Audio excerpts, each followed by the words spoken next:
Engineer versus Designer is brought to you by the Mojo 3D printer. Now you can have 3D printing right at your desktop at a remarkably low cost. With the magic of Mojo, there's really no limit to your creativity. See it at mojo3dprinting.com. Adam, if design were Japanese food, you'd be a deep-fried soft-boiled egg with extra soy sauce. So delicious. Welcome to Engineer vs. Designer. The podcast. For product designers. Engineers. And people for whom driving race cars is work and designing ultralight vehicles is entertainment. Yes. My name is Adam. And my name is Josh. This week we'll be speaking with a guy who just might be the coolest person we've ever met. His name is Brad Jaeger, and he is a professional race car driver turned engineer who helped the Edison 2 ultralight vehicle to win the $5 million Progressive Automotive X Prize. It's true, and Adam has a pretty big man crush on him. I'm not going to deny that. That is absolutely true. I was first introduced to him at Solid Edge University 2012 back in June, and we finally got him on the phone for an interview just about 2 weeks ago. So here we go. Well, Brad, now time for probably the most important question of the interview. If you could choose to live life inside Mario Kart with the advantage of spewing turtle shells from your tail end to knock out competitors, but in order to do that, you had to actually look exactly like Princess Peach, would you do it? Well, if you're giving me three red turtle shells with the heat-seeking abilities, it's a no-brainer. It's a no-brainer. Definitely, I would do it. If it's one green turtle shell, then I don't know. I might have to think about it a little bit harder. Right. I mean, all right. Peach is royalty. He knows his Mario Kart. He knows his Mario Kart. He is a true connoisseur of the turtle shells. Well, okay, so let's talk about the Edison 2 a little bit. Speaking of little vehicles, it's a swoopy-looking little car that gets really high gas mileage. Is that about right? Yep, that's about right. I'd say in pursuing the X Prize, we decided to focus on lightweight and low aerodynamic drag. I mean, those are the absolute virtues of efficiency. And luckily for us, we brought in one of the top swoopy engineers in the industry. His name was Barnaby Wainfan. He fellow of aerodynamics north of Grumman, and he really helped point us in a direction as far as the exterior shape of the vehicle, what we needed to capture the lowest drag ever recorded at GM's wind tunnel. Wow. For a multi-passenger car. So it's an important part to it. The aesthetics, it definitely looks different. But swoopy is a great way to describe it. Well, so give us a little picture of what this team looks like. Where do you work? How many people are on the team? What is this like? What is this group like? Right now we have 15 core employees based out of our Lynchburg shop in the Charlottesville area. It's pretty cool. We operate out of an old textile factory, and it's a huge open room with the engineers on one side, the machine shop in one corner, the fabricators in the other one. So we're all operating out of the same room with hardwood floors. Wow. Believe it or not, it's being an old textile factory. They had the old, hardwood floors still installed. So a few years ago in 2008, 111 teams from around the world entered the Progressive Insurance Automotive X Prize competition. In September of 2010, if I'm right, Edison 2 was awarded the top prize, winning the mainstream class, and with it, $5 million, right? Wow. It's first of all, just amazing. Did you guys know you had a good shot at winning the top slot, or were you actually pretty nervous about it? The answer to that is a little bit of both. Initially, we were really worried. We had no clue what the competition was going to be. We knew 111 teams entered it. We were trying to, research them. Some had websites, some didn't. We were afraid that there's going to be a secret. There's going to be, a top manufacturer that entered under, a different name or some, race team like Roger Penske entered the contest. So we really didn't know what to expect until I believe it was October of 2009. That was the first time that all the teams were invited to a single event. It was held out in Las Vegas. We got to sort of meet the competitors. We saw what we were up against, and from that point on, we were pretty confident that if someone won the mainstream class, it was going to be us. But Right on. that being said, we remained very nervous as to whether or not we could meet the mark. We knew that if someone did it, it would be us, but meeting all the requirements for the mainstream class was incredibly difficult. In fact, that's actually why they brought in the other classes, the two alternative classes. Initially, there was only one class, which was the mainstream class. I think as the competition went on, people started worrying that no one was going to win, that the prize wouldn't be awarded, and that's where they brought in the slightly easier alternative classes. But in the end, we ended up meeting all the marks. 100 miles per gallon energy equivalent, meeting cold start emission standards, 200-mile range, decent performance tested by consumer unions as far as safety, handling, stopping distance. So we met all the marks, and now we're moving forward with the project. So cool. If you haven't spent it all, you have a bunch of money right now. So how are you using that to take the project further? Well, I would say, when we won, we had to make the decision as to whether or not we were just going to take the money and all head back to the racing industry, or if we were going to spend it on fast move cars. forward with the prize. And partway through the development of the X Prize, we realized this is a truly meaningful project. It could have a lasting impact, and all of us decided to stay on board and to continue working on the project. So the $5 million kept us alive. It kept the project moving forward, and we've been very active in trying to raise more money as we move forward.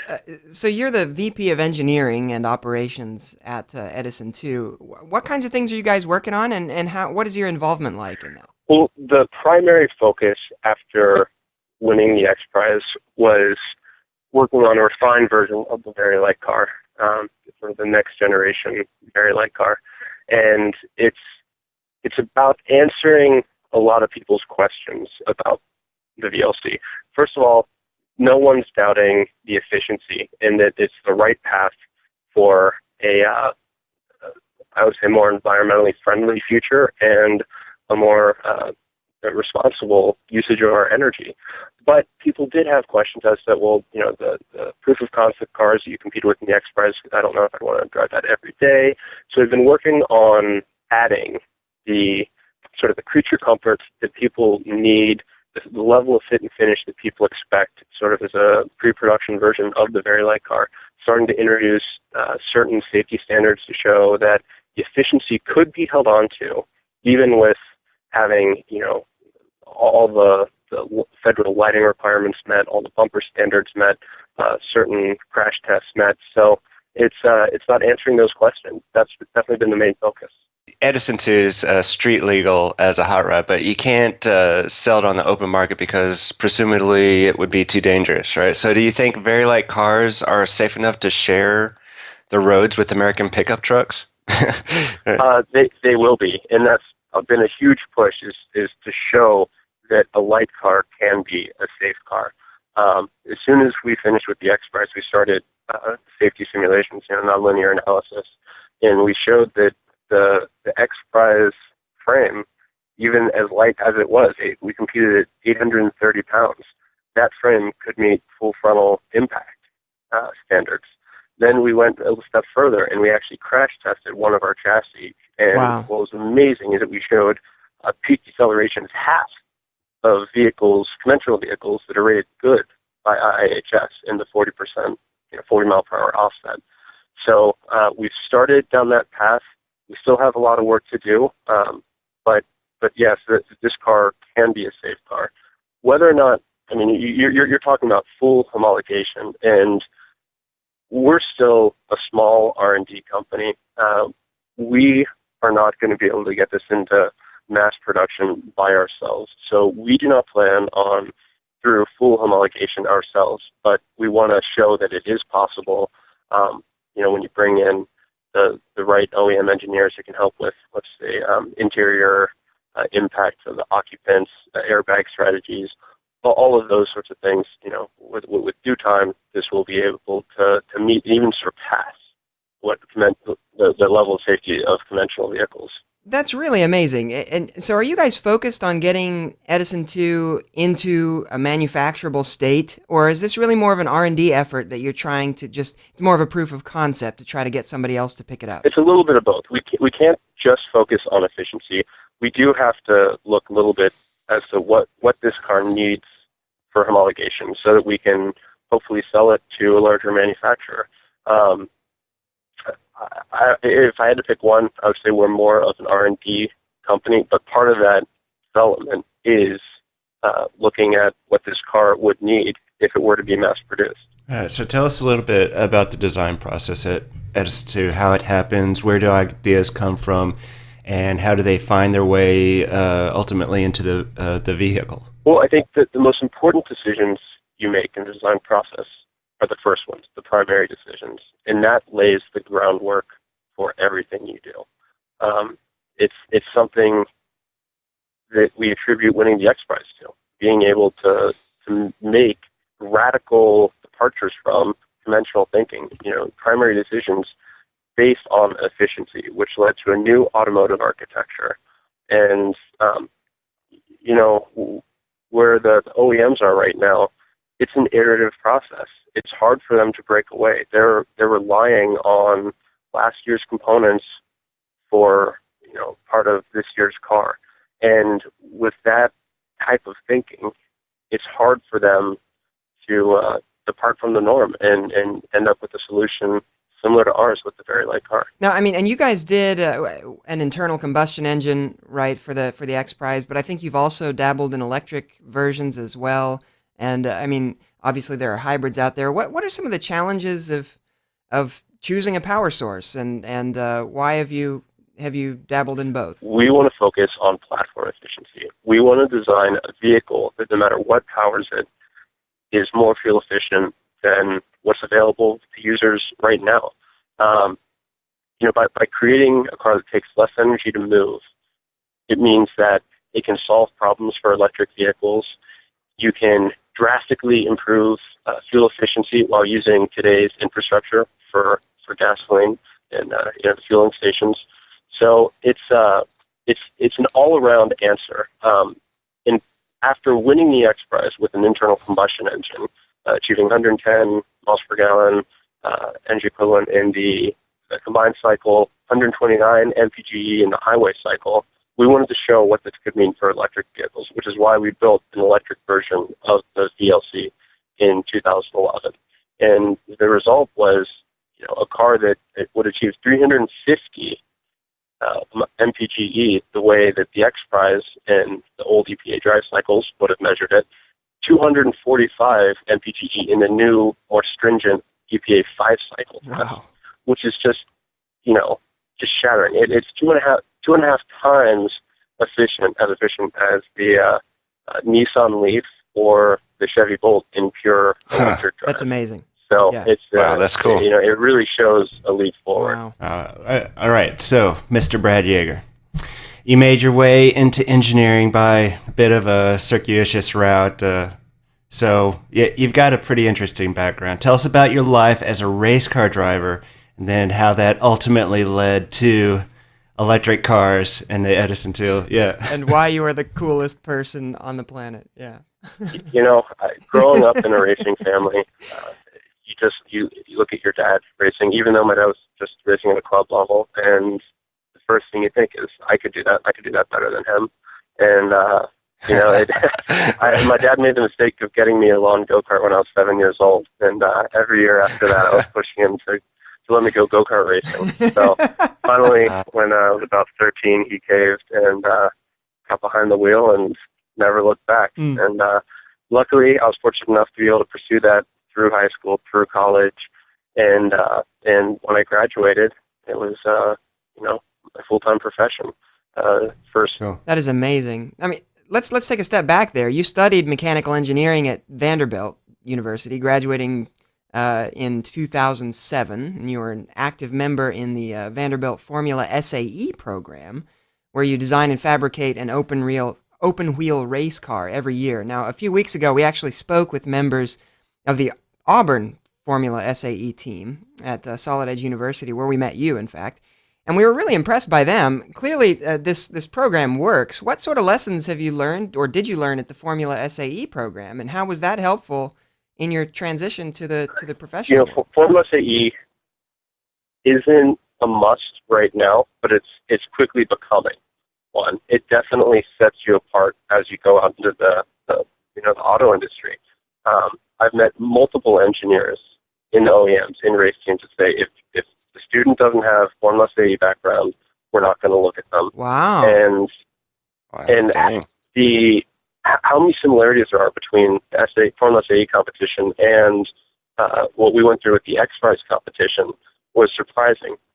When it had to do with data, when it had to do with showing up with the car that runs for evaluation at a certain date, everything was it had some things I could rely on my experience from Formula SAE, and I think the reason for that is most engineers nowadays can go through engineering school without having any hands-on activities, without having any sort of real-world projects. You can do whatever you think is going to be best for meeting all the requirements they give you, for performing better than all the rest of the teams and trying to win.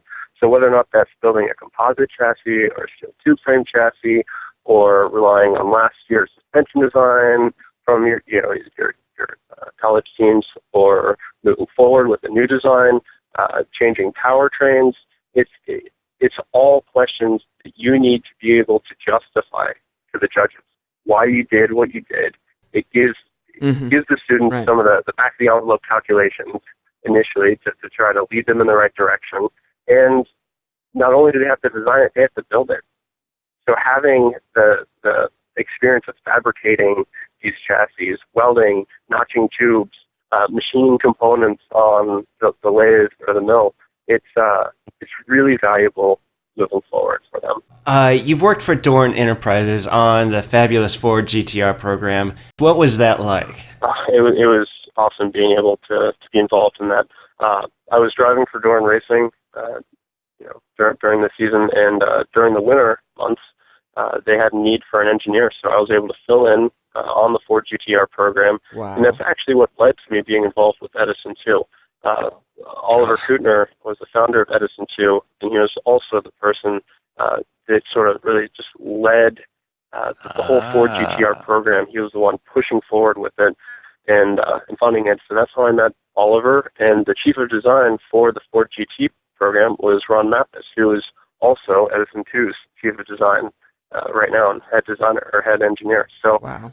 Got a good crew there. That experience is what led to me being involved with Edison 2 right now. So being a race car driver, leads you to becoming an engineer. Somehow that seems backwards, but we're going to roll with that anyway. So how soon are we going to see very light cars on the road? Oh, man. We want to see them as soon as possible, but because we're not going to be manufacturing them, mass producing them, it sort of relies on what happens, with our contacts in the industry. We're trying to find people to partner up with us, get into production, or people that are interested in licensing the design. So it's hard for me to give a concrete answer, but I can tell you that we are moving forward with this. We want to see them on the road as soon as possible. Cool. So now what advice would you give to young designers and engineers who want to pursue not only design and engineering, but really their passion through one career? I mean, I think it's simple. You need to follow what you love, what you're passionate about.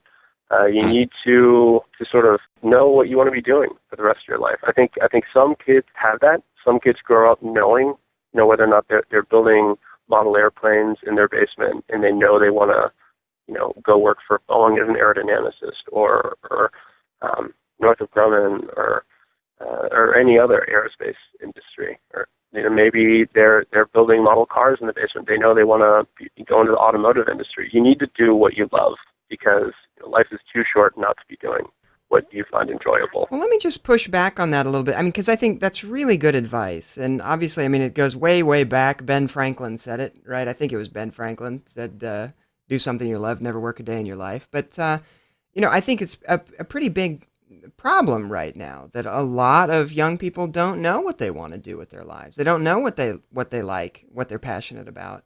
Do you have any thoughts on that? I mean, it seems like you knew from a really early age, and do you think you're just really lucky in that? Or should people be, I don't know, should we somehow find out sooner? I don't know. Yeah, I think I was lucky in that regard. I would say maybe that's just from kids not being exposed to enough activities nowadays, not being exposed to enough options. Thanks again. I really appreciate your time today. Yeah, great talking with you. Thank you. So, my key takeaway here is that Yeah. I need to have a conversation with my wife. You do? Yeah. Why?